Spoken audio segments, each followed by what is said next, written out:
Isang improvised explosive device o IED ang nakita sa ilalim ng isang sasakyang pinapaayos sa isang repair shop sa San Pablo, sa Laguna. May hawig daw ito sa C4 na isang malakas na uri ng pampasabog. Nakatutok si JP Soriano. Nabulabog itong Miyerkules ang isang car dealership dito sa San Pablo, Laguna nang matagpuan ng isang pampasabog na nakadikit sa isang sasakyan na pinapaservice ng Indian national na si Narinder Singh.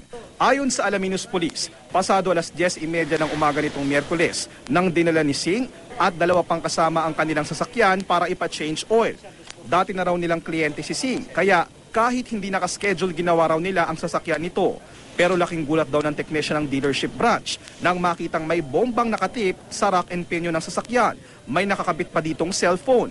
Hindi ho namin alam masyado yun kung anong itsura niya. So what we did is we call local authorities immediately. Agad daw inalerto ng technician ng pamunuan kaya nakaresponde agad ang Alaminos Police. Pagdating ng pulisya, agad ding tumawag ng bomb squad at doon maingat nilang tinanggal ang isang improvised explosive device o IED na nahahawig sa isang C4 na bomba, isang malakas at mataas na uri ng pampasabog. Kompleto siya. May cellphone, may SIM card, may battery, may wires, may detonating cord. Well-trained ang gumawa. Agad namang inaresto si Singh at mga kasama nito at sinampahan ng reklamong illegal possession of explosives at paglabag sa election code dahil sila ang nagdala at may-ari ng sasakyan sa lugar. Yung mga pulis na po yung umaasikaso ngayon, ang stand lang po namin, no? Our regular operation resumes. Todo tanggi naman si Singh.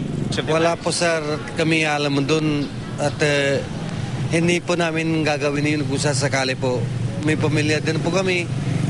Maghahanap buhay lang kami na matino po. Wala kami isip na anything na hindi good. Kinalaunan, pinakawalan din sila habang nagsasagawa ng investigasyon. Although sabihin man natin na hindi sila, o bakit may bomba? Magkakaroon muna ng backtracking investigation. JP Soriano, nakatutok, 24 oras.